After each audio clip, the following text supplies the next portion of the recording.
नर और नारायण की दुर्लभ कथा आपको अचरज में डाल देगी। एक असुर था, दंभोदभव। उसने सूर्यदेव की बड़ी तपस्या की। सूर्यदेव जब प्रसन्न होकर प्रकट हुए और वरदान मांगने को कहा तो उसने अमृतत्व का वरदान मांगा। सूर्यदेव ने कहा यह संभव नहीं है। तब उसने मांगा कि उसे 1000 दिव्य कवचों की सुरक्षा मिले। इनमें से एक भी कवच सिर्फ वही तोड़ सके जिसने 1000 वर्ष तपस्या की हो, और जैसे ही कोई एक भी कवच को तोड़े वो तुरंत मृत्यु को प्राप्त हो। सूर्य देवता बड़े चिंतित हुए। वे इतना तो समझ ही पा रहे थे कि यह असुर इस वरदान का दुरुपयोग करेगा, किंतु उसकी तपस्या के आगे वे मजबूर थे। उन्हें उसे यह वरदान देना ही पड़ा। इन कवचों से सुरक्षित होने के बाद वही हुआ जिसका सूर्यदेव को डर था। दंभोदभव अपने सहस्र कवचों की शक्ति से अपने आप को अमर मानकर मनचाहे अत्याचार करने लगा। वो सहस्र कवच नाम से जाना जाने लगा। उधर सती जी के पिता दक्ष प्रजापति ने अपनी पुत्री मूर्ति का विवाह ब्रह्मा जी के मानस पुत्र धर्म से किया। मूर्ति ने सहस्र कवच के बारे में सुना हुआ था और उन्होंने श्री विष्णु से प्रार्थना की कि इसे खत्म करने के लिए वे आए। विष्णु जी ने उसे आश्वासन दिया कि वे ऐसा करेंगे। समय क्रम में मूर्ति ने 2 जुड़वा पुत्रों को जन्म दिया जिनके नाम हुए नर और नारायण। दोनों 2 शरीरों में होते हुए भी एक थे, 2 शरीरों में एक आत्मा। विष्णु जी ने एक साथ 2 शरीरों में नर और नारायण के रूप में अवतरण किया था। दोनों भाई बड़े हुए। एक बार दंभोदभव इस वन पर चढ़ आया। तब उसने एक तेजस्वी मनुष्य को अपनी ओर आते देखा और भय का अनुभव किया। उस व्यक्ति ने कहा कि मैं नर हूँ और तुमसे युद्ध करने आया हूँ। भय होते भी दंभोदभव ने हंस कर कहा, तुम मेरे बारे में जानते ही क्या हो? मेरा कवच सिर्फ वही तोड़ सकता है जिसने 1000 वर्षों तक तप किया हो। नर ने हंस कर कहा कि मैं और मेरा भाई नारायण एक ही हैं। वह मेरे बदले तप कर रहे हैं और मैं उनके बदले युद्ध कर रहा हूँ। युद्ध शुरू हुआ और सहस्र कवच को आश्चर्य होता रहा कि सच ही में नारायण के तप से नर की शक्ति बती चली जा रही थी। जैसे ही 1000 वर्ष का समय पूर्ण हुआ, नर ने सहस्र कवच का एक कवच तोड़ दिया, लेकिन सूर्य के वरदान के अनुसार जैसे ही कवच टूटा नर मृत होकर गिर पड़े। सहस्र कवच ने सोचा कि चलो एक कवच गया ही सही, किंतु ये तो मर गया। तभी उसने देखा कि नर उसकी ओर दौड़े आ रहा है और वह चकित हो गया।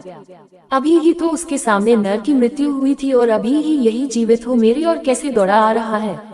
लेकिन फिर उसने देखा कि नर तो मृत पड़े हुए थे। ये तो हुबहू नर जैसे प्रतीत होते उनके भाई नारायण थे, जो दंभोदभव की तरफ नहीं बल्कि अपने भाई नर की तरफ दौड़ रहे थे। दंभोदभव ने अट्टहास करते हुए नारायण से कहा कि तुम्हें अपने भाई को समझाना चाहिए था, इसने अपने प्राण व्यर्थ ही गंवा दिए।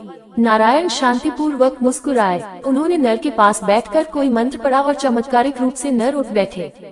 तब दंभोदभव की समझ में आया कि 1000 वर्ष तक शिवजी की तपस्या करने से नारायण को मृत्युंजय मंत्र की सिद्धि हुई है, जिससे वे अपने भाई को पुनर्जीवित कर सकते हैं। अब इस बार नारायण ने दंभोदभव को ललकारा और नर तपस्या में बैठे। 1000 साल के युद्ध और तपस्या के बाद फिर एक कवच टूटा और नारायण की मृत्यु हो गई। फिर नर ने आकर नारायण को पुनर्जीवित कर दिया और यह चक्र फिर चलता रहा। इस तरह 999 बार युद्ध हुआ। एक भाई युद्ध करता, दूसरा तपस्या। हर बार पहले की मृत्यु पर दूसरा उसे पुनर्जीवित कर देता। जब 999 कवच टूट गए तो सहस्र कवच समझ गया कि अब मेरी मृत्यु हो जाएगी। तब वह युद्ध त्याग कर सूर्यलोक भागकर सूर्यदेव की शरणागत हुआ। नर और नारायण उसका पीछा करते वहां आए और सूर्यदेव से उसे सौंपने को कहा, किंतु अपने भक्त को सौंपने पर सूर्यदेव राजी न हुए। तब नारायण ने अपने कमंडल से जल लेकर सूर्यदेव को श्राप दिया कि आप इस असुर को उसके कर्मफल से बचाने का प्रयास कर रहे हैं, जिसके लिए आप ही इसके पापों के भागीदार हुए और आप ही इसके साथ जन्म लेंगे इसका कर्मफल भोगने के लिए। इसके साथ ही त्रेतायुग समाप्त हुआ और द्वापर का प्रारंभ हुआ। समय बाद कुंती जी ने अपने वरदान को जांचते हुए सूर्यदेव का आवाहन किया और कर्ण का जन्म हुआ। लेकिन यह आम तौर पर ज्ञात नहीं है कि कर्ण सिर्फ सूर्य पुत्र ही नहीं है, बल्कि उसके भीतर सूर्य और दंभोदभव दोनों हैं। जैसे नर और नारायण में 2 शरीरों में एक आत्मा थी, उसी तरह कर्ण के एक शरीर में 2 आत्माओं का वास है, सूर्य और सहस्रकवच। दूसरी ओर नर और नारायण इस बार अर्जुन और कृष्ण के रूप में आए। कर्ण के भीतर जो सूर्य का अंश है वही उसे तेजस्वी वीर बनाता है, जबकि उसके भीतर दंभोदभव भी होने से उसके कर्मफल उसे अनेकानेक अन्याय और अपमान मिलते हैं और उसे द्रौपदी का अपमान और ऐसे ही अनेक अपकर्म करने को प्रेरित करता है। यदि अर्जुन कर्ण का कवच तोड़ता तो तुरंत ही उसकी मृत्यु हो जाती, इसीलिए इंद्र उससे उसका कवच पहले ही मांग ले गए थे। वीडियो को अंत तक देखने के लिए हृदय से धन्यवाद। कृपया इस चैनल को सब्सक्राइब करना ना भूलें और वीडियो को शेयर लाइक करके अपने अमूल्य कमेंट भी करें ताकि हम इसी तरह सनातन संस्कृति का प्रसार करते रहें। जय श्री राम।